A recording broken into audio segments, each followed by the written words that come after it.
rise to fight for their liberation. GW Apparel, a clothing that speaks. Something for the kings, something for the queens. Visit uptsites.com and use promo code SLDG22 and receive 11% off your order. Peace.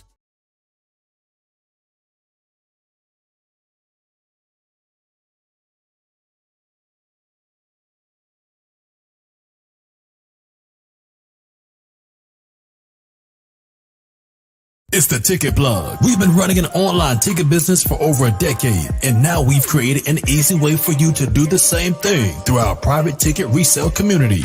Joining our community will give you a way to flip your bread and generate profit income consistently. We provide you with all the tools, training, and resources needed to start your life-changing online ticket business. Zero experience needed. To join our ticket resale community, go to thetickettrap.com. Again, go to thetickettrap.com. That's thetickettrap.com. The Master's Table by DJ RP Beats and Sincere Love to God, now playing on the internet's #1 destination for true hip-hop. Introducing truthhiphop.com, a meticulously curated platform designed for connoisseurs seeking a superior quality of hip-hop.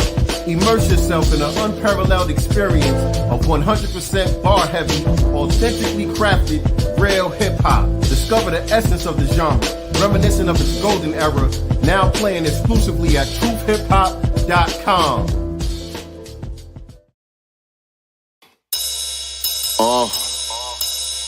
Yeah, like that. Let's see what's in the God's mind. Listen. I'm Allah in the person of sincere love of God. That's my favorite line in the whole song. Welcome everyone to another episode of the Black Business Showcase. I am your favorite pick-me. Thank you guys for joining us for another episode, like I said, of the Black Business Showcase. Before we get started and announcing who our guest is, all the YouTube things, make sure you're liking, make sure you're sharing the broadcast out to all of your friends. And without further ado, no. Before I do that, I wanted to make sure that everybody goes to www.godcastenterprises and make sure you order volume 1 of our first children's book, 7 the Super Heru, 7's Big Move. Volume 2, 7's Big Chop, will be dropping really, really soon. But if you haven't gotten volume 1 yet, make sure you get it right now. Again, that's www.godcastbooks.com, www.godcastbooks.com. And as you guys can see, I'm flying solo tonight. He decided to let me rock this one out by myself, and he knows I'm scared crapless, but I'm going to do it for y'all. And so tonight's guest, none other than Destiny. Destiny is a dynamic doula and postpartum powerhouse, help navigate the beautiful and sometimes wild journey of childbirth and beyond. Whether you're prepping for birth, needing support, post-baby, curious about the world of doulas, Destiny's got the wisdom, heart, and expertise to make it happen and to make it make sense. Let's dive into this fun and conversation. Without further ado, Destiny, welcome to the Godcast.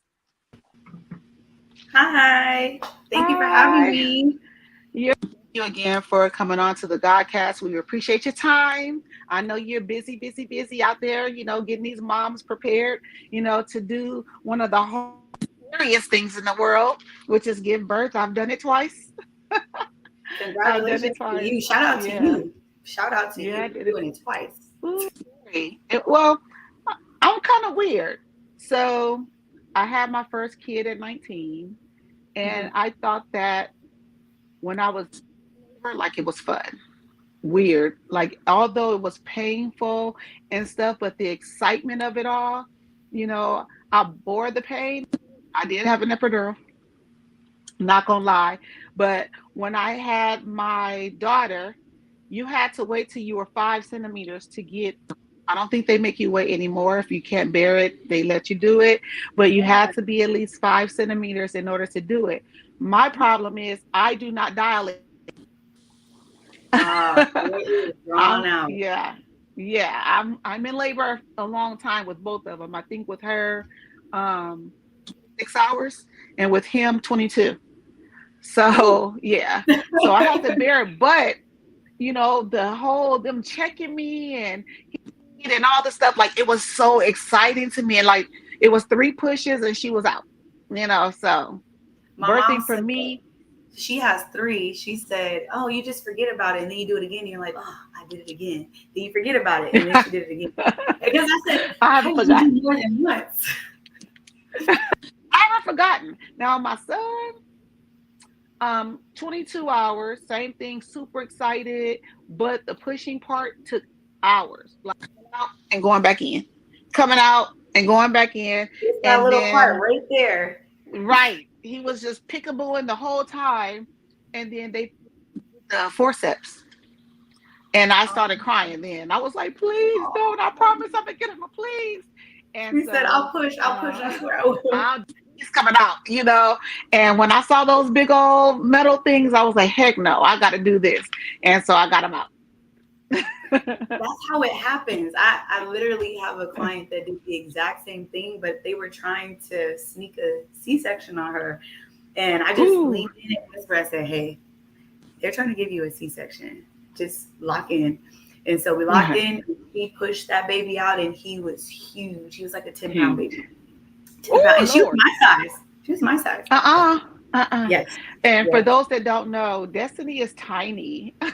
You Yeah, remind me so much of my daughter. little. She's I'm tiny. little. Like 5'2"? Are you like 5'2"? 5'2". 5'2". Mm-hmm. Tiny. Yeah.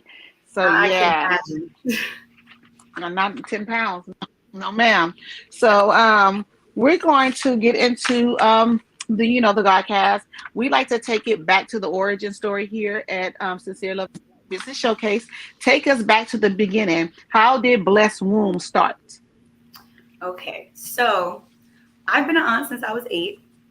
So pretty much once my nephews came home, I was running everywhere trying to help out, make sure I helped with the baths, make sure I helped put them to sleep, change the diapers, everything. Later down the line, I became a preschool teacher for 4 years. And then, it was in the midst of the pandemic and everything going on. And I just felt like with all the protocols on going back to school, I felt like they didn't care about the kids in that sense. So I just had to leave. So in leaving that, I saw a friend online and I said, "Well, what do you do?" Because she was always with babies. And initially I wanted to be a nurse in NICU. So I was like, "Well, what do you do?" And she said she was a doula. So I was like, "What's that?" So I started doing a deep dive and did all this research. And I was like, wow, literally been doing this my whole life, because every friend or family member that had a baby, I would literally come to all the appointments. I would download the, baby tracking apps and say, "Oh my God, your baby's the size of a squash today." Like, I'm keeping up with them more than them. After they had the babies, I would come to the house and hold the baby while they take a bath. And I was already in it and didn't even know. So once I discovered what I needed to do, I took all these trainings and I just dove into it head first and fell in love with birth work. So I've been a birth doula since 2020, and I've been a postpartum doula since 2021.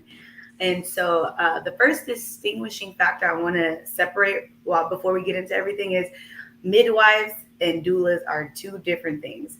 So a lot of people, when I tell them, here, let me scratch that. Oh, that's in your question. Because my mom was always born try to throw that women. out there. Yeah, because everybody thinks that because I'm a doula, I deliver the baby. That's what the midwives do. They're doctors. So they went to school for that, for years.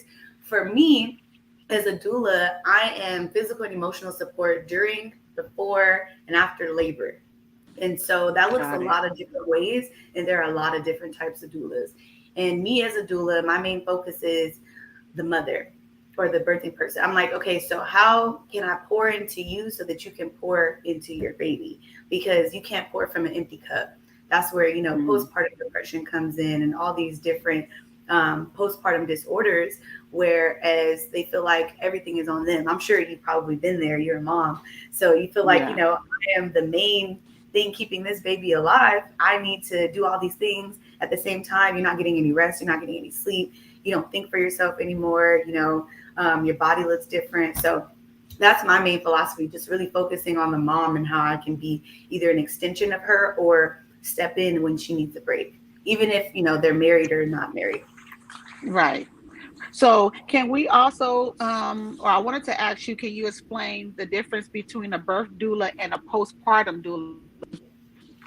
Okay, so birth doula is usually only around for the birth. So I would do a couple prenatal visits with moms, and prenatal visits look like me creating a birth plan with them and letting them know, like, okay, hey, if this birth plan doesn't go as you want it to go, just be prepared for different measures we have to take, because birth is, you don't know what's going to happen. Unpredictable. You out, and that can just get thrown away the day of, and now you have to just wing it. So making birth plans, going over comfort measures for pain, management, so that you can get through the contractions. And that way, if you are looking to have a natural birth, you can get that.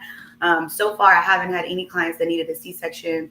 We've stuck it out. We've done everything we need to do. We've had our backup plans. So how that looks is I'm on call a week before the birth, during the birth, and after the birth. So that means basically I have to stay around in the area and be on alert. Like a lot of my friends, I'm, going to support birthday parties or something, and they're like, oh yeah, you're on call, you can't drink. No, I can't. I'm sober the whole time, because it can happen at any moment. So then once I'm in the room, I'm literally an advocate. So anywhere that I need to be, that's where I'm at. So if the mom can speak for herself, I don't need to speak. But once she can't speak for herself and she looks over, that's when I come in. And if the dad, sometimes dads want to play the hard role in there and they're about to pass out, or they're like, this is too much. So I'll, take them to the side. I'm like, are you good? Do you got it? Like, do we need to switch out? Okay. Right. So taking care of mom, taking care of dad, making sure that the doctors and the nurses aren't fully taking advantage of the situation, because with a lot of first-time moms, I noticed that they try to take advantage of you not being knowledgeable of all this terminology. Like they're talking about station, which is where the baby is at, in the birth canal. And they're talking about, okay, cord clamping, things like that. Like a lot of women don't know. So in fear, you just go with whatever, because, they have their degrees, they know what they're doing. But sometimes they just want to rush it. Birth is not to be rushed. That baby's going to come, and that baby will come no matter what they do. They can do every intervention. Unless they do a C-section, that baby's going to come when the baby wants to come. So I'm hearing a lot of times they're pushing the C-sections a lot on Black women specifically, and I was like, is that because they're just trying to rush you in and out? They want that next bed. You're just another birth. I literally had a nurse come in one time and say, oh my God, I was just here all day yesterday and all these births are exhausting. Let's get this out the way. And I was like, yeah, not with my client. I had to take her outside. We had a conversation. And I said, we're going to go back in, because you're not going to treat my client like she's just another check mark in your book for the day. This is somebody's actual experience. Like, you experienced this 7 times today. This is their only experience. So I'm just in there to be as flexible as I need to be and be where I need to be. So that's how it looks in the room. And then once you have the baby, a lot of people don't know, after you have the baby, they're asking you 50 million questions. Are you going to, get all these shots? Do you want your baby to have a bath? Are you guys going to do this? Are you guys going to do that? That's where I come in. If you've done your birth preferences already, I know what to tell them. So you can have your little bubble time of, oh my God, I'm a mom, I'm a parent. So that's what I do. And then afterwards, I come to the house for maybe like a postpartum visit, whereas it looks like me making sure you have everything set up to make it easier for you. How are you doing? I'm checking to see if you have any mood disorders, so I can recommend you to some resources that I have. So being a doula, I have a ton of resources, like a lot of lists of things that I can just share to send you different places, because I'm not an expert on everything. But, your doula basically replaces Google. So in postpartum, it looks like, so I'm glad you asked, because a lot of people feel like in postpartum, I'm just taking over the parent's job and they're not being parents. But I just want to ask people, like, if you had the help in postpartum, would you deny it? Like, if you could sleep and you wake up and then feed your baby and then sleep through the night, would you deny that? And everybody's answer is no. So that's exactly what I provide. So I show up maybe 10 o'clock, the baby maybe sleep or not, but the first couple weeks, baby's waking up whenever they wake up. I'm there to feed the baby, whether you're breastfeeding or not. I may bring them to you. You may come in for 2 seconds, but you don't have to deal with them being fussy after you breastfeed. I'm changing them, putting them back to sleep. And that continues for a couple weeks. I usually get 3-month contracts. So the first month is usually the heaviest, where, baby is eating at demand and waking up whenever, but I also do sleep training. So every client I've had, when I left, their baby sleeping at least 6 hours minimum through the night when I leave for 3 months. And everybody's like, what? And I'm like, yeah, it's possible. So that's why sometimes people are like, well, my baby is like 5 months and they're not sleeping through the night. So sometimes I may, give some advice to, different family members or friends or things like that. But yeah, I do sleep training before I leave. So after I leave, the baby is sleeping through the night. And I've basically cared throughout these long 3 months to make sure that you're okay when I leave. So when I leave, everything doesn't revert back to day one. So you've, healed from your C-section maybe, or you've healed from, your vaginal tearing. I made sure that you had the, correct things that you may need during that time. Like a lot of people are always searching through the cabinets for all these things. I'm like, just put a basket behind the toilet seat for everything you need, and now done. So just all this cheat sheets, I get a lot of first-time parents that like have no idea, but then I also get a lot of second or third time parents that just were stressed out the first round and they just know they needed help this time. And now that they got the help, they never go back. Like I literally have someone who booked me for their second baby and now they're having a third, and I have them booked for January to April. So I needed a doula. Yeah, it's like I need help, and there's no shame in needing help, because as a mom, I feel like I'm not a mom. I don't have kids, but I've watched, I've learned, I've listened.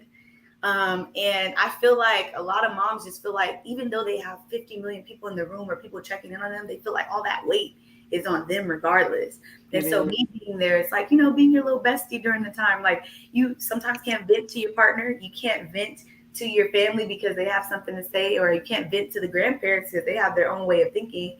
So then you vent to me. And I get it, because I'm not judging you. I'm just here for what you support. Need. Yeah, just support.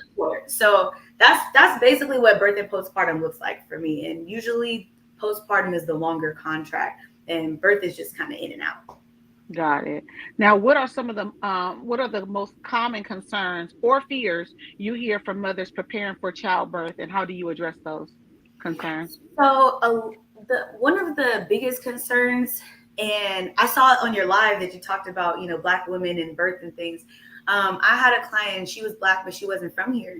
Where she's from, she's used to everybody looking the same and everything's fine. But then she came out here in a culture shock of like, okay, what are they going to do to me in this hospital room? Now I'm fearful because they keep throwing all this medication or these terminologies I don't want to be taken advantage of. So a lot of women, whether they're Black or women of color or, just the first time mom, they don't want to be taken advantage of in the room.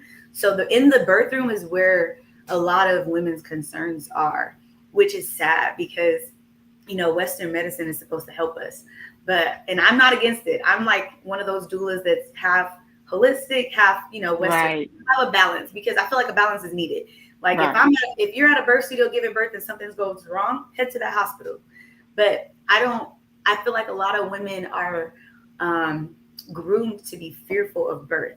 And that is not okay. It's a natural thing. Like your body is literally made do one thing.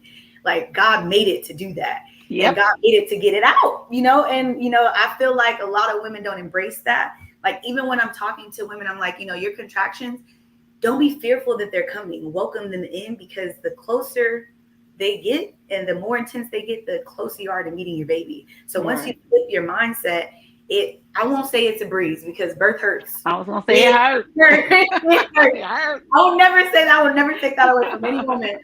But I will say a lot of it is mental. Like once you lock in mentally, your body can do what it needs to do. And if you know what your body is doing, then you can ride along the wave with it. So I feel like a lot of women are also fearful of, I don't know what's happening, because they take these education courses for birth and they're just general, timestamps of what's going to happen. I go into like the nitty gritty, like, okay, this is what it's going to look like. Because a lot of women surprisingly don't even know what it's like to lose the, when your plug comes out, they don't know what that looks like. That didn't happen to me. Oh, it didn't come out at all? Both times my water had to be broken both times. So I never had that experience. See, and there's that too. Some people don't get that experience, or, some people end up, high risk, and they tell you, okay, you cannot make it to 40 weeks. We got to stop you at like 35 and we're going to do a C-section. You don't have a choice because high risk people, you know, doctors like to press that you're high risk, you're high risk, you're high risk. And I'm like, well, what were they doing back in the day when we didn't have hospitals? I'm just saying. I'm just saying. So yeah, and I feel like a lot of the other fear is, I feel like we have this mindset of birth is supposed to be 1, 2, 3, done. It is not. It's first stage, second stage, you know, like, and it could be first stage, second stage, third stage, out. Like you just don't know, and it's unpredictable. So I just like to get a lot of my clients in the mindset of, we don't know what's going to happen, and that's what creates fear in a lot of us. But if you trust that you know what to do, your body knows what to do, we can just ride this out together. You're not doing it alone. So. Right, and you're addressing the different concerns that could arise, you know, based off of your experience and knowledge. Yeah. So you're already, okay, this is what we hope for, but just in case this happens, so they're mentally prepared. Okay, we have to switch our minds. So we planned for this to happen, but now the doctor is telling us this. So now we're gonna tap into what I told you. We gotta flip another switch. We're gonna flip another switch real quick. So you're calm, collected, and we're gonna get through this, you know, birthing. That's another hard part, though. I feel really bad because sometimes a lot of moms are like, I didn't do a natural birth, but I planned for a natural birth. I feel like a failure. And I'm like, you're not. You brought life into this world. Like, no matter how you did it, you brought life into this world. Do you know what that means? Like, so like having to talk through that, because a lot of women, I'm going to have a natural birth. I'm going to have a natural birth. I'm going to have a natural birth. Never said it. You don't know what you're going to have. Yeah, you don't even know if the baby's going to be a boy or a girl sometimes, because they can get that wrong. It's like, you know, so configuring how to not allow that mom to go into a depression state in the middle of the labor sometimes, because sometimes it switches right there. And they're like, what? I have to get an epidural? And they're crying. And I'm like, you didn't fail. You just did what was best for your body and your baby, and that's what matters. And now we're going to continue forward, because that's still a natural birth. Yeah. Vaginal birth. And then some women, you know, have a C-section and want to do a vaginal birth after, but they don't find a good provider that wants to do that, because that would be called a VBAC, a vaginal birth after C-section. You have to find a specific doctor that's comfortable and has good rates of successful versions of that. But a lot of moms don't think that. They just go to their doctor and like, I want this. And the doctor says, that's not possible. That's not always the case. I feel like birth has become a whole thing based around fear. And that's what I like to get out of when I have clients. Right. And, my aunt had 3 C-sections because she had one. And obviously they said that now going forward, you just have to have them. I had a coworker who had 3 children, all C-section. Her 4th was vaginal. And it was like when she went into labor, they had a C-section plan. Yeah. She went into labor at work, actually. And she was like, I think I'm going to go. I'm having these pains just kind of coming fast. She called, was like, I had the baby last night. And guess what? I had it vaginally. Like, and she was fine. The baby came fine. The 4th one was vaginal. When you know what to do already, like I feel like for the second time moms too, they know what to do already. So they just breathe. It's kind of like having that second kid. First kid, you're like, don't eat that, don't do this, don't do that. Second kid, they'll be all right. They'll be all right. So it's kind of like that with birth for some moms. They're like, okay, I already know what I'm doing. Or now they choose. I choose the C-section because I didn't like vaginal birth. I choose vaginal birth because I didn't like the C-section. So I feel like most of the times I go in just trying to lay out these options, you know, let them know they're not alone, figure out what route they want to take, and just, you know, it's a journey. All of it's a journey. And the biggest journey that nobody talks about is that postpartum and breastfeeding. Like breastfeeding in itself is a journey. Everybody may not be able to breastfeed, produce enough milk. You're overproducing milk, or, you know, you feel like your milk didn't come in, or the baby didn't get the colostrum. And colostrum is the yellow milk that's in the very beginning. It's that golden milk, they call it. And, you know, everybody's not able to have that. Maybe you had some things go on here, or, you know, it just didn't work out that way. So like postpartum is so heavy, and I wish we talked more about it rather than just birth, because birth is in and out and then everybody disappears. Postpartum is where I won't even say it matters the most, but I feel like some moms may actually say that. Like if somebody could have knocked on their door and brought them a meal, or just helped the baby for an hour while they took a nap, help them fold the clothes, like, instead of just coming over and look at the baby and go away, actually helping them with their things that they have to do that are heavy on their shoulders that they think they have to do by themselves. And I discovered that in my first contract.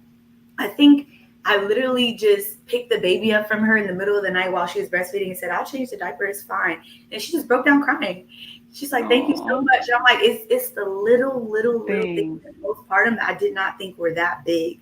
Like some of the reviews I read about, my services, and I'm just like, I didn't know I was that to you. I just, was being myself and, trying to figure out where I fit in and what you needed.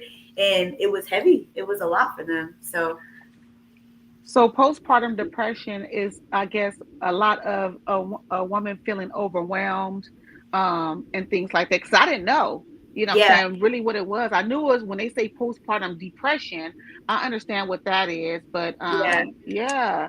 So but also there's postpartum rage. And that was something I learned in the middle of, becoming a postpartum doula. Like I took my trainings and everything, and I had different clients, but every client teaches me something. So I actually had a friend that was a birth client, and we're really close. She's like my sister. She got diagnosed with postpartum rage, and that made me go on a deep dive on different mood disorders and how to gauge them and where to send people, and knowing what exists, because a lot of times we just don't speak about it. Like I told you, postpartum is the most forgotten part of when people have a birth. Like you see them posting pictures on Instagram about the baby, and you're like, wow, congratulations. And you just dip off. Like a lot of people are not the next week. Like, are you okay? But genuinely, are you okay? Do you need anything? Do you need me to drop off something? And that's where the depression and the anger comes from, because you feel like, okay, I told you to do this one thing, and I told you to pick that baby pacifier off the floor, and it was the last one. Now she's in a fit of rage. But it's like this small triggers. Is postpartum syndrome a real thing? It absolutely is. So postpartum is just after the baby, and a lot of people think that's just 6 weeks. That's because what society told us, 6 weeks, you go back to work. But if you really want to think about it, oh, my cousin and my family is in it. Thank you. Hi, family. I was helping with postpartum before I started. But if you really think about it, this woman carried a baby for 9 months.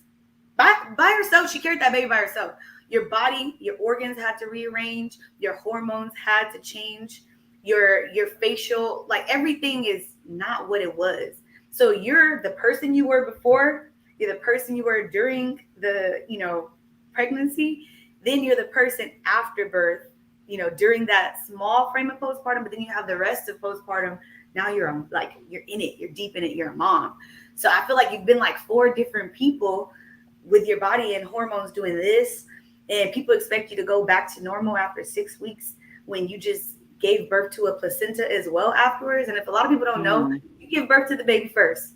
And then the umbilical cord is collected to the placenta. The placenta is on your uterine walls. Now, that placenta is the size of a plate. Now, imagine a big old organ popping out of you like that, and you have this size hole in your body.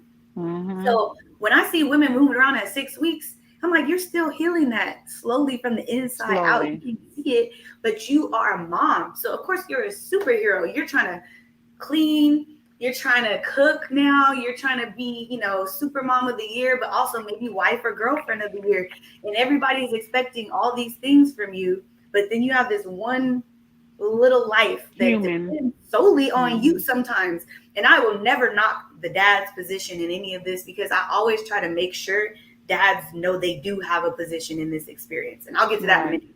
But like at the end of the day, she has to breastfeed unless she put it in a bottle for you to do it. But still, she got to put it in a bottle for you to do it. Still got to pump. And then her boobs, they might be down here now. She got to deal with that while she's breastfeeding. Her nose may have spread to here. She got to deal with that and still try to feel pretty throughout the, I feel like women, when they give birth afterwards, I feel like they don't feel seen. I think that's the biggest thing. You just don't feel seen. So then or appreciate it. Exactly, because you're appreciate supposed it. to do it. I get so Yeah. many grandparents in the midst of this, and they're like, well, back in the day, we used to just take care of our own babies. And I'm like, if you were struggling and didn't have help, just say that. Just say that. Like, because nobody's turning away this help. If it was free, nobody would be turning it away. People think negatively of what I do sometimes because it costs so much. But if you knew what I was doing, Right. It's worth every penny, everybody. if it's you worth knew what I penny. was, if I could just take you through one night of a postpartum with me, but I try to, keep people's, things private and things like that. But if I could, I've literally been in the middle of like maybe 3 a.m. changing a diaper, the baby pooped across the room. Now I got to clean the food. I also got to clean the baby. Then I moved that baby peed all over the table. And then I got to change the baby. So I got to move you up. Like I'm doing all this in the middle of the night. Sometimes, 5 nights in a row. Usually I'm booked full time. So things like that. How do I go to the questions? Because I feel like a lot of people in the comments. He's gonna pop them up there too. There you go. Them up there. Now, what are some of the most important aspects of postpartum care that new mothers often overlook, in your opinion? I will say the life hacks part of it. Like, you need pads. You might need the pad sickles for your healing. You're gonna need food. There's all these things that but you were getting that birth bag secure, so you didn't get the postpartum secure. So I see a lot of people now doing nesting parties where they, instead of having a baby shower, they invite people over to get the house ready for postpartum. And I think that's cool. amazing, because I know a lot of moms, they're just, okay, I just got to get through this birth. I'll bring the baby home and then I'll set up. But I'm like, now you got the baby there. So now somebody has to get the baby for you to set up the nursery the way that you need it. So like all the tips and tricks that I give, like I literally got booked one time. It was a one night I was covering somebody for postpartum. So I'm just one night in and out. And they're like, the baby won't sleep. And I'm like, well, what's the temperature in the room? Temperature is like 80 degrees. That baby hot. It needs to be between 68 and 72. And then I'm like, okay, are you swaddling? No, they just got the baby like just laying down. Like, okay, swallowed the baby, change the temperature, dim the light, baby's out like a light. They're like, how did you do that? I just gauge the situation. So just minor things like that. Like the fact that you have a bright light in this nursery, get a red light. Baby's eyes are not going to be as affected by a red light specifically. It's scientifically proven. Because, different, their eyes are changing over the weeks. Right. But that's not going to bother them because it's, it's a red light. Some people don't know that. So it's like little things like that. I just come in and I might tweak something just a little like that. And now you're great. Now you're great. So I would say just like the tips and tricks, because innately you know how to be a mom.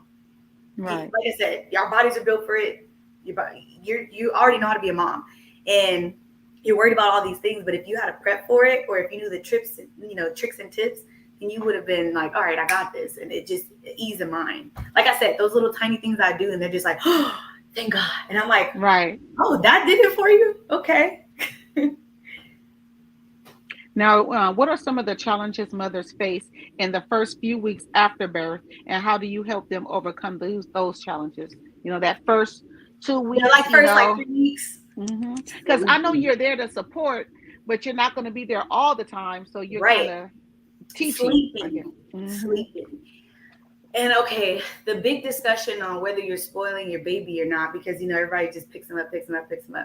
So in the first couple weeks, I'm just whatever the baby says.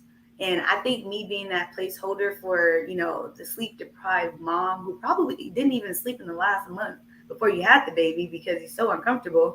Then you stayed up all that time and pushed the baby out. And I compare that to running a marathon because you exhilarated yourself to the last of the last. So now when the baby's finally home, you're exhausted. So I provide the space for them to be able to get a good night's sleep without worry. Because a lot of moms, I've had a couple moms, maybe the first 2 to 3 nights, they're just like, I just want to make sure the baby's okay. And are you okay? And I'm like, I got this. Don't worry about it. You can watch me as long as you want. But when you're comfortable, go to sleep. They said the best sleep of their lives. They're like, wow, I thank you for allowing me to lay my head down for even, just 3 hours, because some moms automatically are going to come in, check on the baby while I'm feeding them. They got to pump, things like that. So I would say the biggest thing is me helping them sleep, and then even going down the line of sleep training and telling them like, okay, you don't have to pick them up every time if it's in the middle of the night, because they're going to get used to you doing that. Now you got to do it every hour, and you think every 2 hours, you know? So me, if your baby is now feeding every 3 hours, I'm trying to stretch it to that 4th hour. And then in between that 3rd and 4th hour, I'm giving a pacifier every now and then and like holding it there, you know?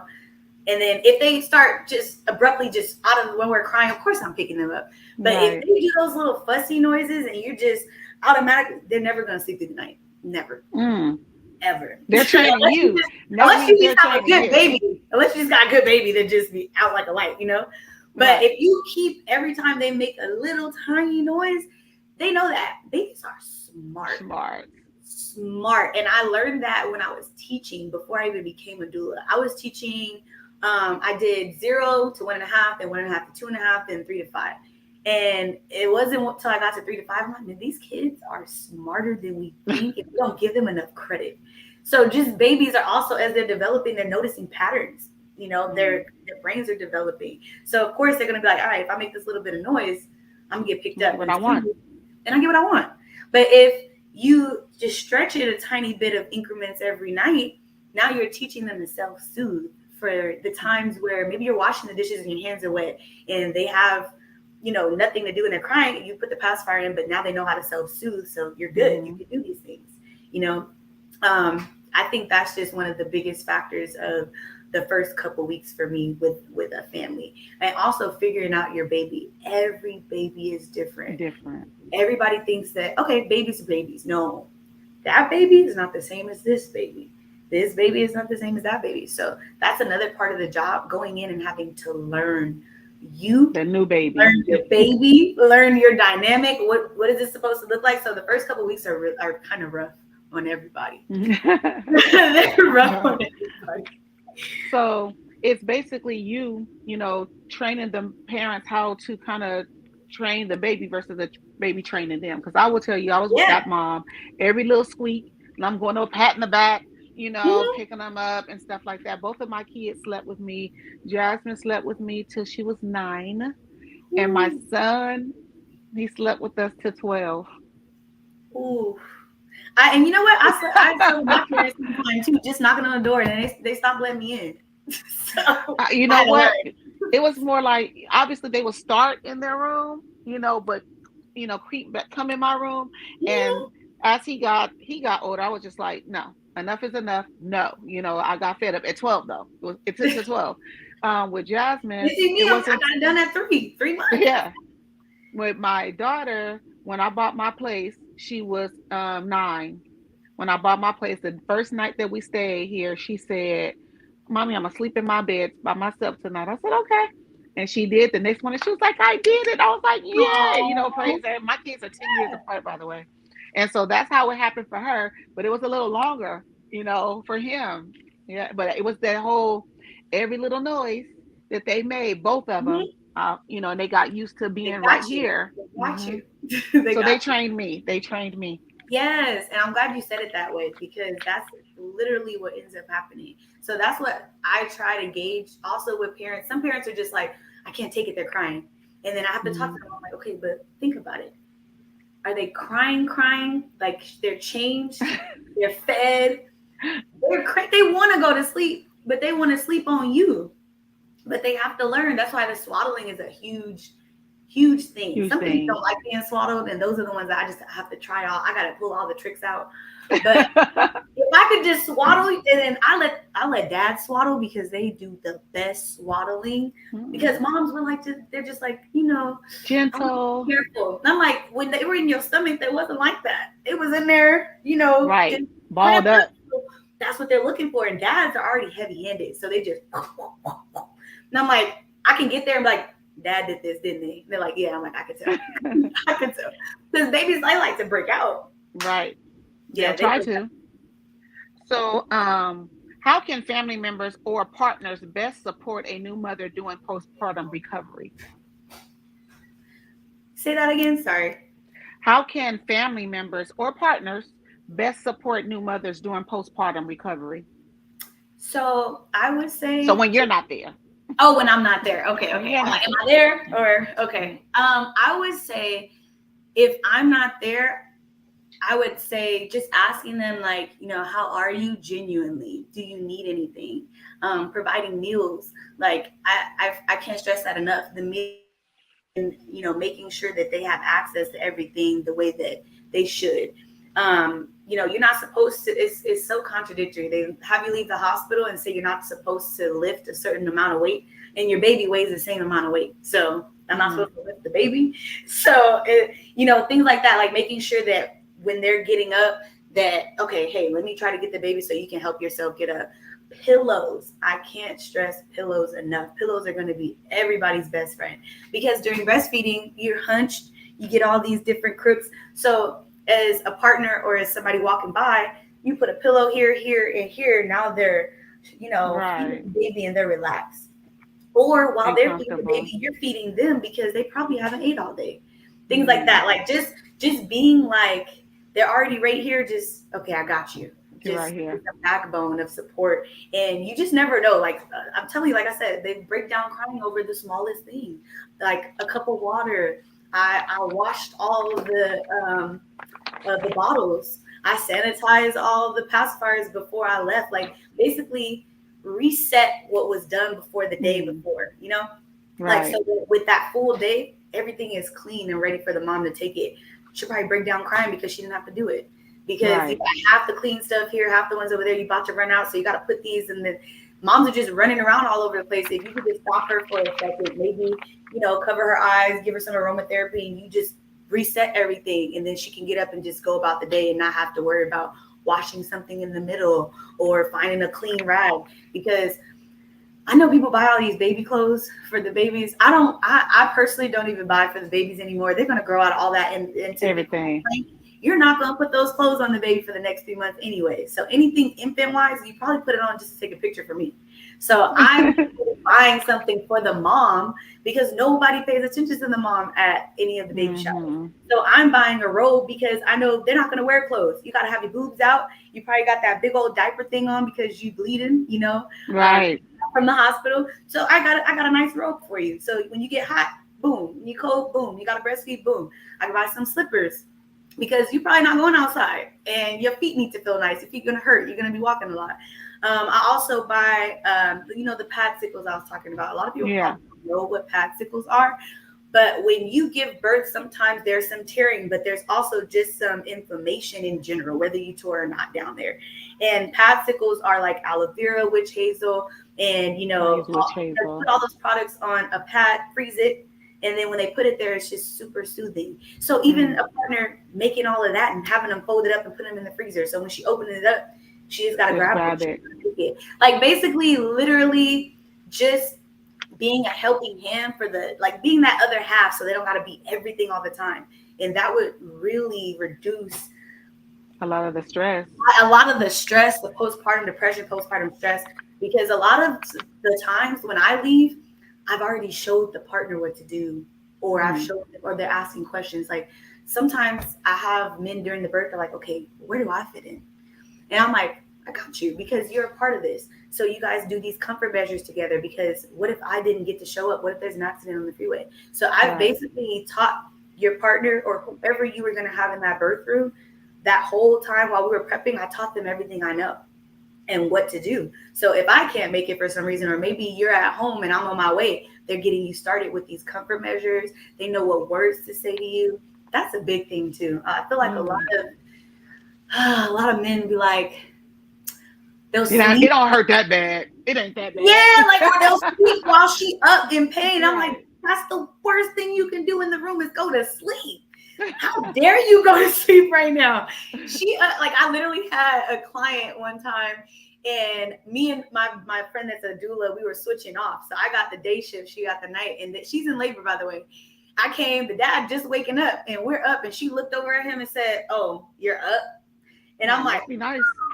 So now, like things like that, like you don't want any tension in the room, you don't want any negativity, because in the cycle of how this works, oxytocin is what provides the contractions. The contractions is what gets the baby out. To get oxytocin, you got to be happy.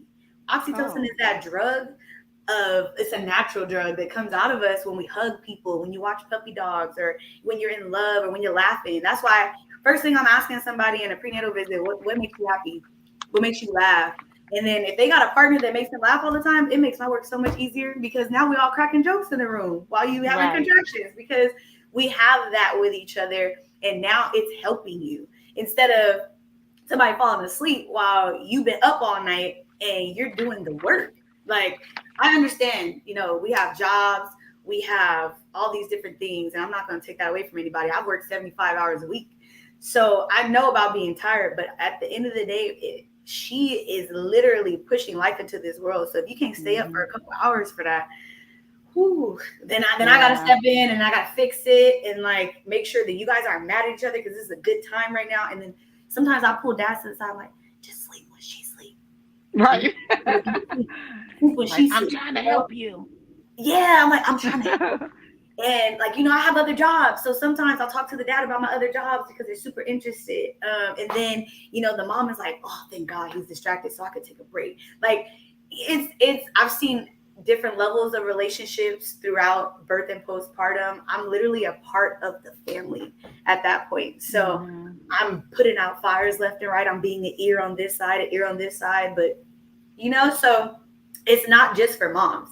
Like doulas, I have a dad and I'm like his favorite person ever. And it was so funny. I finally went and got to go to their birthday party for their son after a year of not seeing them, because usually I keep in contact with all my families and stuff, but they just moved so far. So when I came, the mom was like, oh my God, you're here. He's going to be so excited to see you, because I was like his rock during the whole time of the birth. And, he did his part, but he just couldn't thank me enough because I helped him be what he needed to be for her without taking his spot.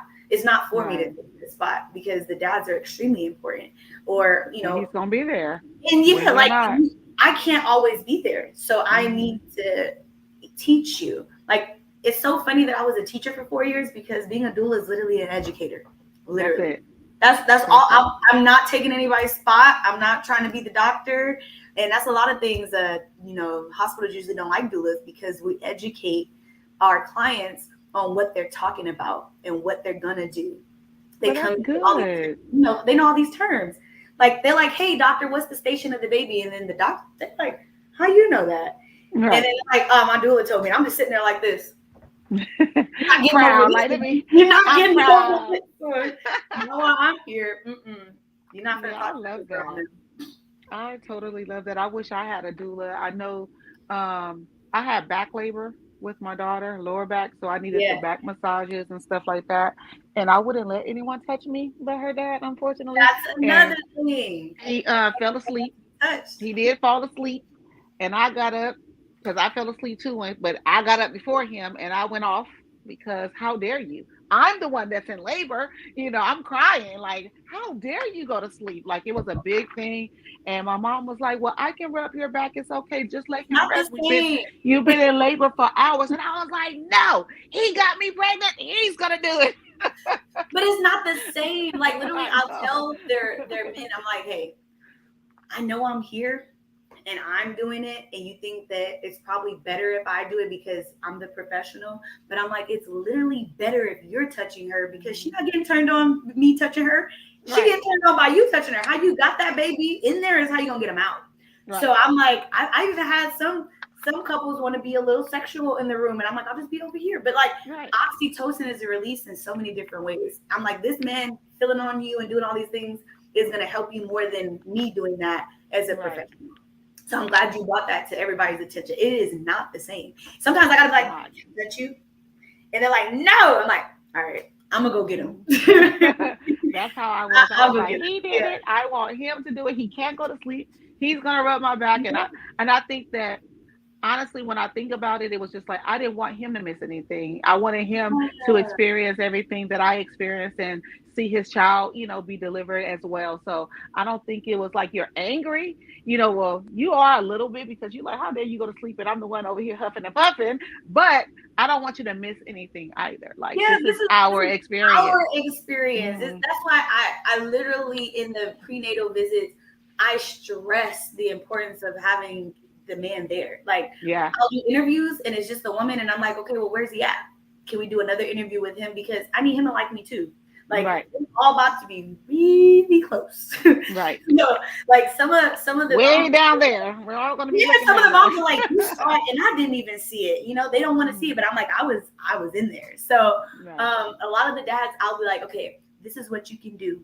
This is what you should say. This is what you shouldn't say. Do you have some affirmations that you can create for her so that you can feed into her, pour into her every day? What would you say during birth? I'm like, don't say that. Don't say that. That's not okay. That is not okay. Or like, if you're going to bring something to the room, like I tell them, moms are packing their birth bag. Dads need to pack their birth bag too, because your lips might get chapped because you're talking to her all the time. You might need extra water because they might not be on around the clock giving you the water at the time it needs to.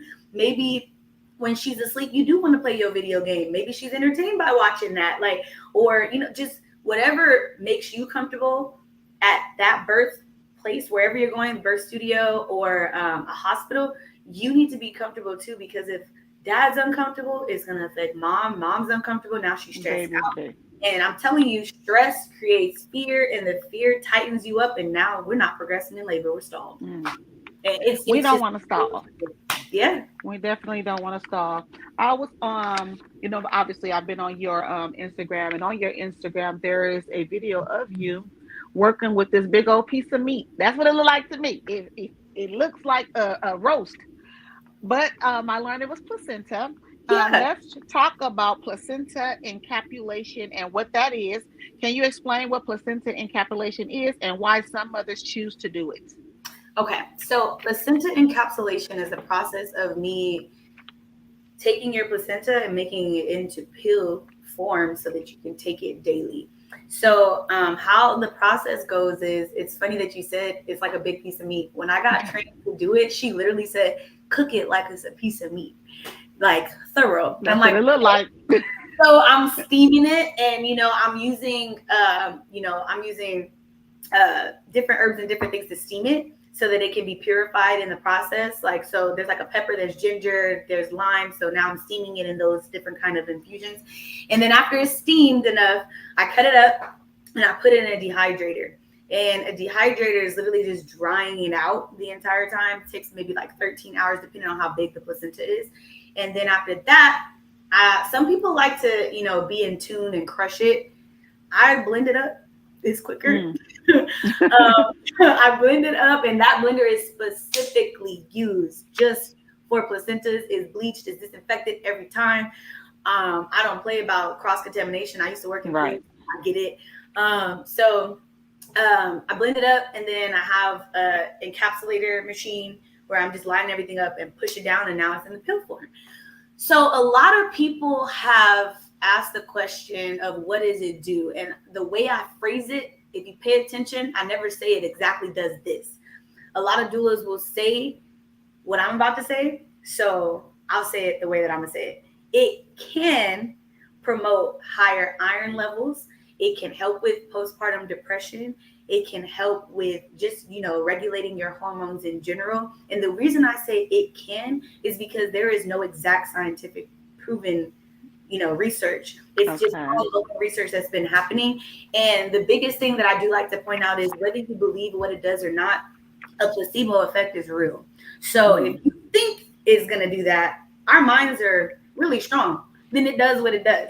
So that's why I'm like, whether you believe what we're telling you or not, your mind is strong. If your mind believes that those pills are what's doing that for you, but then also 1 + 1, if that was the tree of life for your baby and it gave all these nutrients, you're literally just putting all that back into your body.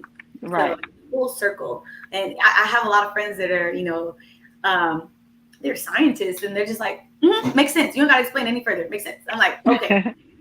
At least that was literally tethered to the baby giving life, and you lose so much blood after you have the baby because it's that amniotic fluid. Remember, I told you got that big hole in you from the placenta. All that's coming out, and you're losing blood constantly, weekly, until all that heals. So the placenta pills with the iron levels, I wholeheartedly believe that it 100% works because there is iron in that big old organ that I chopped up, and you just put it back in you. You put it back in. And I literally had clients after I do their placenta encapsulations tell me, I feel amazing. I feel like I'm refreshed. I feel like I can do what I'm doing as a mother. Thank you for providing this for me. It's not just for clients like that are my birth clients. Sometimes I have people just looking for a placenta encapsulation. They don't want anything else. It's a very holistic process. I would say some people are extremely disgusted by it. I used to want to be in the NICU, so I feel like I was just built for this, and I just, I'm in it. I'm in it. Like a lot of people are like, being in the room doesn't freak you out. I'm like, it amazes me every time. I think my favorite part of being in the room for a birth is seeing a head down here and a head up here, because I'm just like, life is happening right now. Like, and it still just, blows my mind. But yeah, that's how I do the placenta encapsulation. Those are the benefits. The studies are just ongoing and nothing's been 100% proven, but it just makes so much sense. And like he just said, placentas and stem cells, they tell you your placenta don't mean nothing. We're going to throw it out. They're lying. They're lying. How much you can get up for a placenta? Thousands. Dang, I missed out on thousands of dollars. Thousands. Like they are flipping them, and they're flipping them. They don't mean nothing. So some people are just like, I don't want them to take any piece of me and use it for anything. So some people just take their placenta home and do a keepsake. Some people do like a print. They'll do a some paint, do a print on it, and then you can hang that in your home, and it's just a print of what your placenta look like. I do cord, whereas the umbilical cord, I may make it into a heart or whatever letter your baby's name is, dry it out on the dehydrator. And I've had a family actually frame it because the baby's name was Nate, and I did an N and they framed it. And I remember I went to go babysit one time and I was like, you got my stuff on the wall. That's wild. That's wild. Now, placenta, I thought was just blood, to be honest. So is it tissues? Like, because like looking at it on that literally that you did, it's a whole organ. Okay. Literally, it's heavy, and it's their veins. It's literally an organ, just like the rest of it. It's the only disposable organ. That's also what blows me. I'm like, this is what kept your baby alive. Like this is the tree of life. I literally got it tatted. Like literally, if I can show you my doula tattoo, if you guys can see it, it's like a tree of life that looks like a placenta that goes down into a baby, because that's literally what the placenta is, and it gives life. So, yeah, that's dope. So, one more question before I move on to the next one. Are there any risks or things to be mindful of when considering the placenta encapsulation? Absolutely. So a lot of people just think that I take the placenta and I do whatever. I was trained in my placenta encapsulation course to look for different things in the placenta.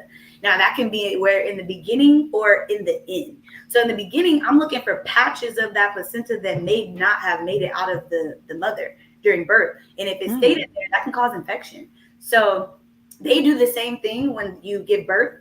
I don't know if you've ever seen, like you probably weren't paying attention because, you're in it, but I'm watching them, they're inspecting it, looking for the same thing I'm about to look for. So I'm looking right then and there, but then I take it home, I'll look again, just in case anything was missed, so that you can tell your doctor, hey, there's still a piece.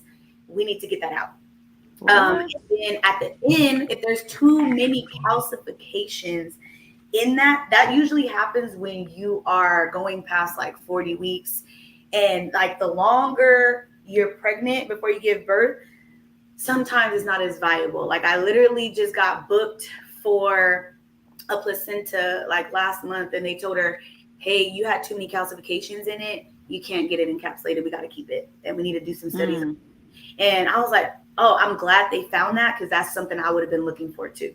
And sometimes I can find that when I blend it up and there's just so many chunks of different calcifications in there. And I'm just like, no, you can't do nothing with that. You should take this. Or if you have, there's all these different things they test for before. So I give a contract, and in my contract, I'm asking, do you have any of these issues before? Because if you have any of those, I cannot encapsulate your placenta. I'm all about everybody being transparent. And even if you paid the deposit and I find out something like that, I've sent deposits back. I'm like, no, it's fine. And then sometimes people just, because I was on call, because for placentas, I'm on call too. I'm literally on call for the birth because the hospitals, sometimes they're like, you got to get this out of here within an hour or you can't take it. So I have to be on call for, in that hour span, come in and get that. And then some hospitals, like if you don't have a carrying case for it or like, you know, a storage bag, you can't take it. So I've had to borrow some things from people because, you know, I don't get a lot of people that want a placenta or that have those kind of measures. So I don't like have a bag just for the placenta sometimes. Right. So it just depends on what hospital you're at. And that's another thing that I tell people. There's so many parts of birth that you don't think about. You think I just got to go in there and have this baby and all that. But okay, what's their policy on the placenta? Do I have to come the next day? Because there's a hospital made me come the next day to get it because they needed to keep it for 24 hours. I said, okay. And then a hospital within the hour, had to be within the hour or 2 hours. And then a hospital, I have to sign off on it because they need to know who's taking this placenta. So I'm in the paperwork and things like that. Well, it's an organ, so I guess exactly. Right. So I mean, that ends up what's happening.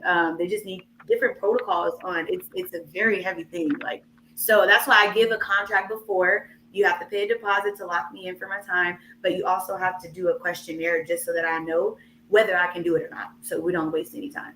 Now, can I ask, what are some of the things that you look for specifically? Maybe one or two things where you like, no, I can't do an Those calcifications for sure.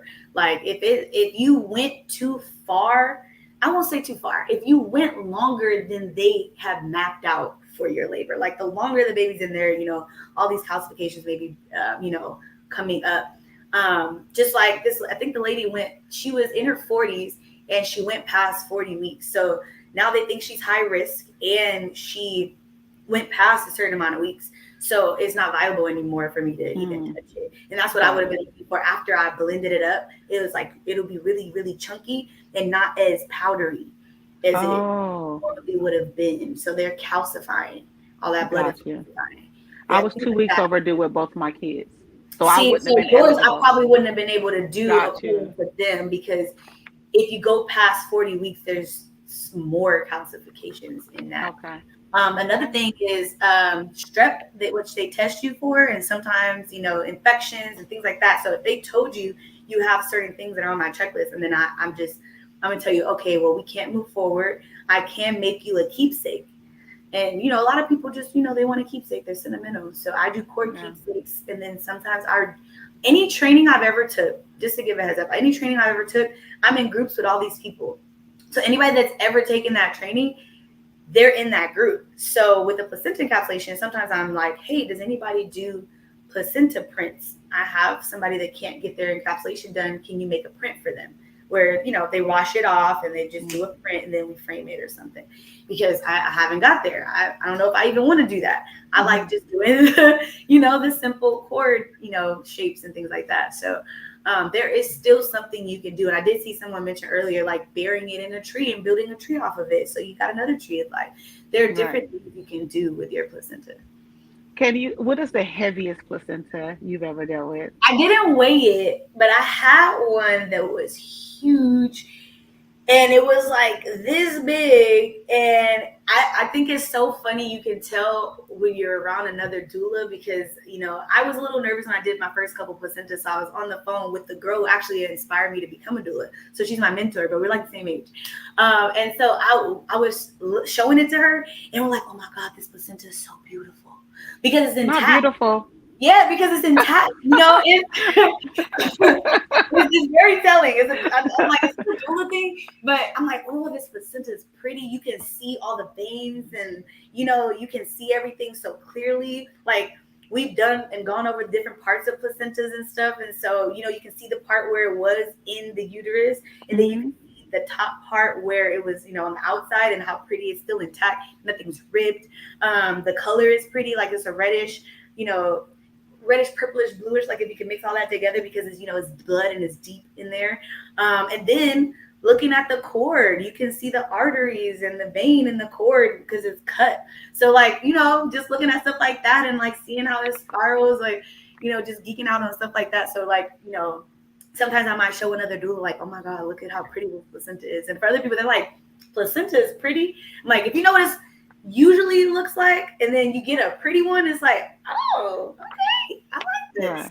Well, I can tell you are definitely tapped into your purpose, because just hearing you talk about it like that, like this is what you were born to do. Like you said, you've been an aunt since you were 8. You've been basically taking care of children since you were 8. So Yeah. I would definitely say God has you've tapped into your God-given purpose. So congratulations to you on that. That's dope. Um, let's talk about belly band wrapping and what that is and how Okay, that's important, so because I didn't do that that is either. new. That is new for me. I just became a belly buying specialist, and I haven't had my first client for it yet. When I first got into doula work, my one of my mentors was like, "Destiny, stop taking trainings. I know you love this work, but just use it." And I'm like, "Okay." So this is like the first training I've taken since I became a birth and postpartum doula, and then I did my placenta encapsulation, and then now waited like a year or two, and now I got into belly binding. And so what belly binding looks like is, there's this whole snapback culture that everybody thinks you have a baby and your belly just goes back to what it's supposed to be. No, your organs have to go back into the place they were at. Your hormones have to, go back to the levels they were at, and like everything is changing. So with belly binding, it's in this specific company I'm working for, they would rub like a belly oil, and then they would do a wrap. Like, I don't know if you've ever seen the belly wraps, and they look like they have all these knots down the belly. So they wrap it like that. It's a very specific type of wrap that they're using. The cloth is very airy, breathable. And what it's for is to help with, keep you aligned. And I've seen people in the first couple days, and then weeks later, and their bellies are already smaller. But not only is it getting smaller, but it's helping your organs rearrange to the positions they need. So a lot of like in the training that I took, the way that she mapped this out, and I thought it was beautiful. She said, when you're giving birth, when you're pregnant, it's all warm and fuzzy. And then when you give birth, you're losing all this blood, so you're cold, and you're wrapping it up, you're keeping that warmth in you, and you're aligning everything that needs to be aligned and going back to what you used to be, but slowly, and acknowledging that in a comfort. So with belly binding, I can either teach you how to do it and you do it yourself, or I would, go to sessions every, different sessions. And they also do like I won't call it a massage, it's a body rub. So there's different tiers of it. You can just get the package deal, and if you use my code, you get a percentage off. And then you can do, okay, I teach you how to wrap, and then okay, I'm teaching you how to wrap 2-3 sessions, and then maybe you want the top tier session where it's a whole body rub and like you have a mask on. It's literally like a spa experience. Oh yeah. I'm able to provide that for my clients now, because I'm like, yeah, they need that. Like literally coming to your own home and playing some music, dimming the lights, having aromatherapy, getting a body rub, and then you get wrapped after. Like it just, I'm not even having a baby, and it sounds amazing. So All right. Well, I need that website and also your code so that we can share it with the audience for those, who may not have seen this tonight, but they're going to go back to the playback. That information will be there. So if you okay, can please let us know the site as well as your code, and we'll put that across the banner. thank you. And so, how does belly bands? No. Well, no.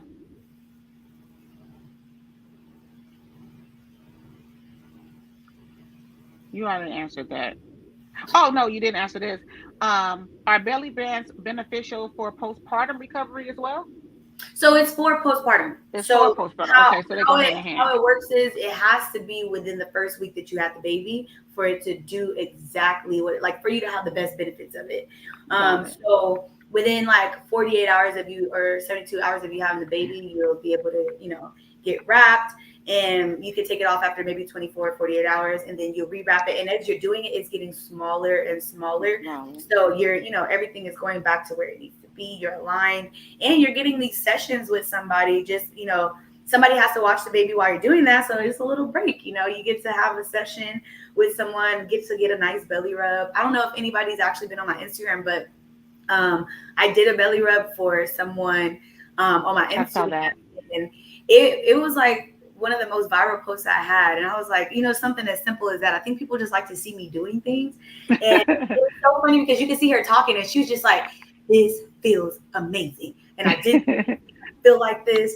Thank you so much. And, you know, like, and I'm just, yeah. And just rolling around. yeah, I'm just going. And one of the movements I was doing is something that was taught in the belly button class. So we do all these different movements to promote blood flow and, you know, get your digestive tract going, like, you know, different movements. And I was already doing it. And I think that's another reason why I just know without a doubt that this is where I'm supposed to be, because it's like I'm already was doing it, and then just out of nowhere I'm like, oh, okay, well, it's not new, it's just, you know, now I'm zoning in on everything that I needed to do. And now, how long should people wear a belly wrap? Is there a specific time? It depends. So depends on how many sessions you book and, like, you know, the results and stuff. Like, we do before and after pictures, so like a few weeks usually, like not like a few months, but like a few weeks. So okay, not that bad. Like, people do like a 6-session thing, and that's it. Yeah. So the snapback, for those that want to get snapback, you know, belly, you slowly, know, the belly wrap may work. Slowly. Snap back. And also, before I don't want to miss that point. I want that information so we can put it across the banner right now for the what is it called, or what is it? I can send you the link. It's only because I have to dig for my specific. Okay, you can put it here if you want to in the comments. You can add it there. I don't know if you see the banner. You can add it there, and we'll make sure that we get that just in case someone, you know, somewhere wants to get that session done, and also use your code for some type of, you know, discount or something. We love a discount around here. We love a discount around here. Well, I want to say thank you so much. This was so informative. I was actually taking notes. I got to be back because I had never heard that term. You know, belly bands and postpartum go hand in hand. 1 week. I have little notes that I was jotting down. Not that I'm having kids. Just so you guys know, I'm done. That part of me is over. I have a 29. I'm like, you already did it. You've been there, done that. Yeah, I've been there, done that. But at some point, I'll be a grandmother, I'm sure. So, you know, we'll be booking you as our doula when that happens. Not anytime soon. Thank you. I know. I'm like, he's kind of young. He's kind of young. Well, I'm a 29-year-old though. Okay. Yeah, Jasmine's 29. So, you know, he's young. They're 10 years apart. So, but yeah, this was so fun. I really, really appreciate you coming on the show. Thank you. If you have anything else that you would like to promote, please let us know. You know, we're here. We're family now. You're part of the Godcast tribe, as we call it.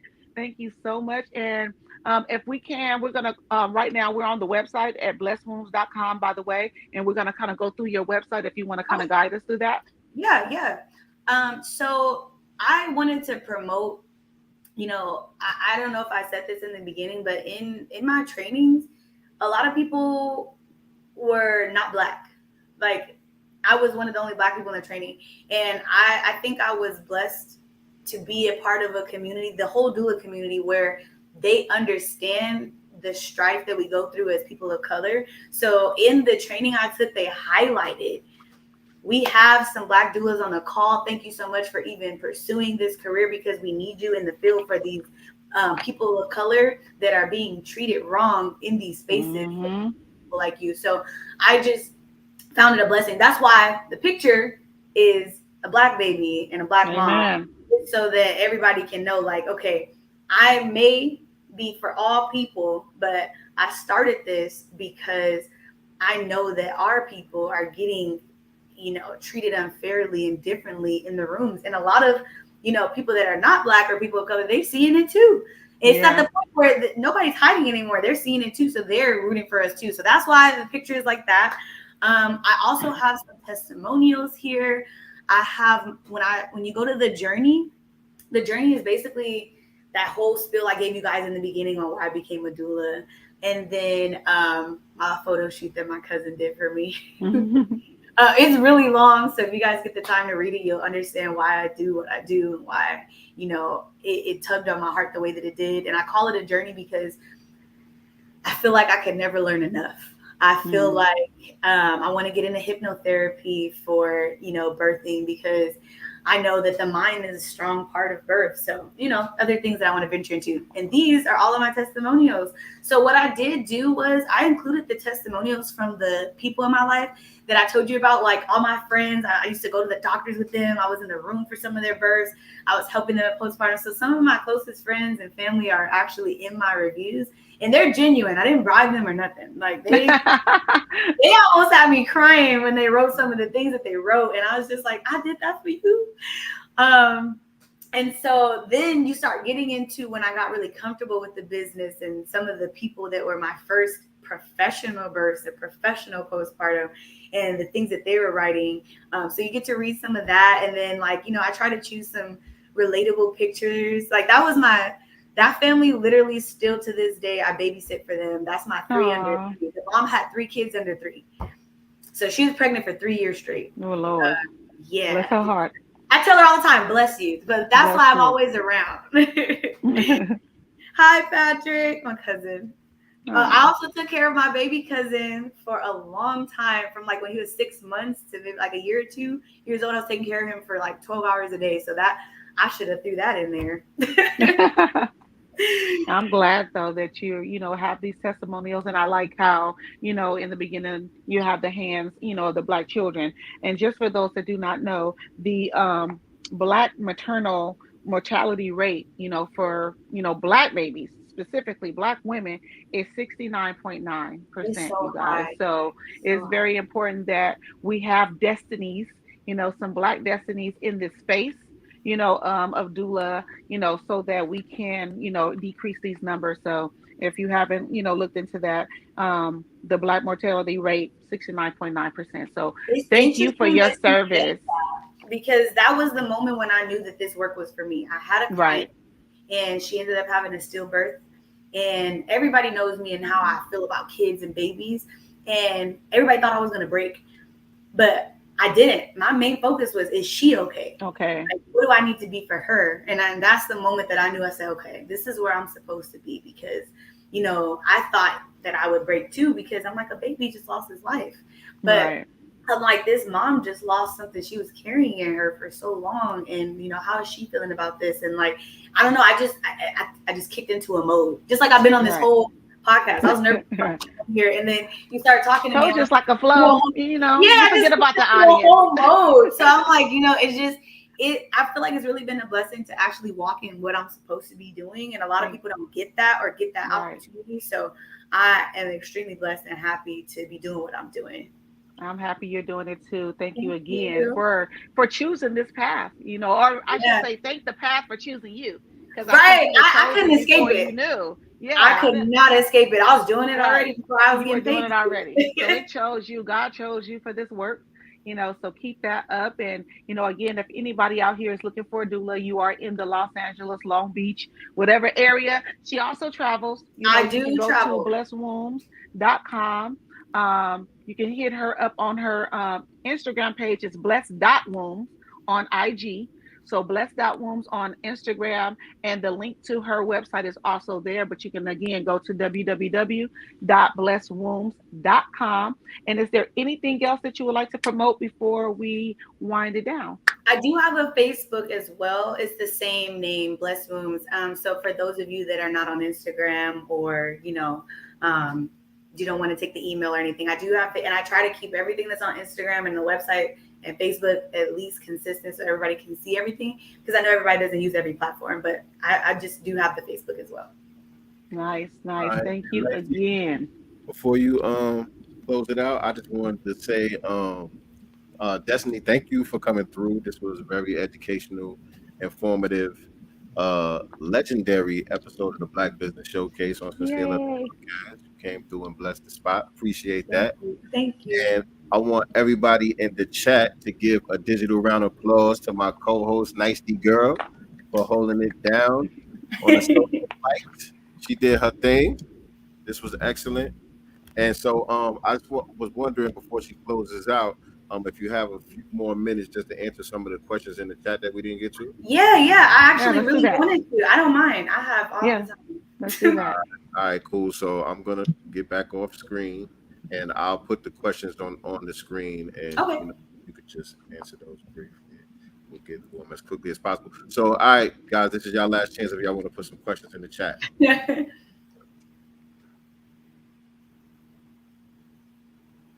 There we go.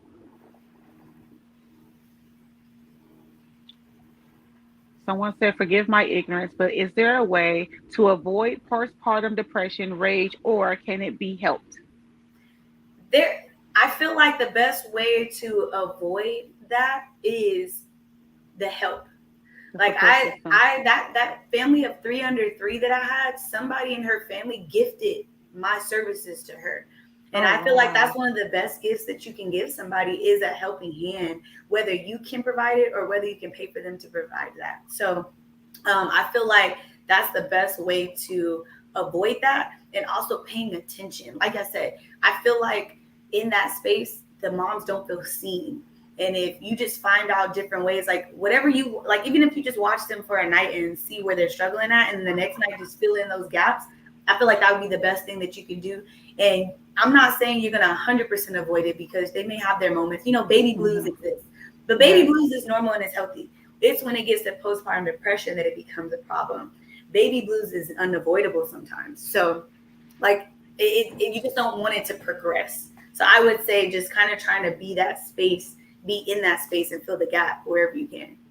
Nice. And the next question from the Icy Gym. Do you provide any other services as a doula or within your company? Yes. So as we went forward, I'm a birth and postpartum doula. I do night nanny services. And most of my clients end up getting me as a babysitter too, but I, cap it at the age of 5. And then I do placenta encapsulation as well. And now getting into belly binding. Nice. And I hope I'm saying this right. Cosmic Minds. I would like to collab on a show in the near future, if possible. Absolutely. Please email me at godcastenterprises@gmail.com. That's godcastenterprises@gmail.com, or send me a DM. Miss Honeybee, Destiny, you are amazing. Any advice on water or hydrotherapy? So for water births, I think that is the most amazing option, because water is therapy, literally. Like sometimes when my clients are, having their contractions, I might tell them to get in the shower and just feeling that rain of water on your back while those contractions and you're just rocking. It could be the most soothing thing ever. So I would always tell somebody, if that's something you're thinking about, definitely go for it. I have not had anybody get in the water and actually give birth, because some hospitals are opposed to it. They'll have the pool and let you labor there, but then they said they couldn't have the baby in the water. And me and my client were like, we're gonna have this baby in the water. But she ended up not even getting into the water because the contractions, everything, it just didn't work out, and we didn't make it to the water. But I have, deep dived on, some of my friends that are doulas and watched their water births and like been on the phone and like asked questions and things. And they said the water is just the most soothing thing during the contractions, because remember, in the water, you're not as heavy either. So all that you're feeling in your back, and while you're in the water, you're getting motion with the water, and it's just very soothing. So I'm looking forward to the water birth one day. Yeah. And I think that was your mom, Miss Collins. Yeah, she in here. She had a question. I think her question was, can the placenta encapsulation be used on the babies? I think that was kind of the gist of her question. With the placenta encapsulation for the baby, so the placenta encapsulation pills would be for the mom, and I also make a tincture where you can use it down later in the baby's life. So what the tincture is, it's like a quarter-size piece of the placenta. I put it into like a little jar, and I put like 100% alcohol in it. And as we know, with a tincture, you're sucking out nutrients from that. So what we've seen it be used for sometimes, if the baby ends up having an ear infection down later in life, put a couple drops, it can help with soothing that. Teething, sometimes they put a couple drops. It is very strong, so you don't want to use as many. But also, if you run out of your placenta pills, you can also use that tincture to get through postpartum if you ran out. Because like I said, some people's placentas are different sizes. So that big one I had, it made like almost 150, 200 pills. Whereas a regular one, I'm doing maybe 100 and sometimes 75 if it's too small and if I can't stretch it. So those are the other benefits, and the tincture never expires. So as long as you're using that tincture for that baby and not mixing, then you're good to go. Nice. Nicely. We learned a lot over here about these doula postpartum things. A lot of stuff I wish I had known a long time ago, but we know now, right? And so going forward, I think the best thing for us to do is hire a doula, specifically Destiny. Thank you. Specifically Destiny. See, with doula. But thank you again so much for doing the Godcast. If you are a Black business owner, entrepreneur, and you would like to feature your business here on the Godcast, please again send us an email, www.godcastenterprises.com, or send me a DM on IG, and I will definitely, reach out, see how we can get you on the schedule. Again, godcastenterprises.com. No. I had a brain fart. godcastenterprises@gmail.com. Sorry about that. And yeah, that is going to wrap this up. You guys, Destiny, thank you again.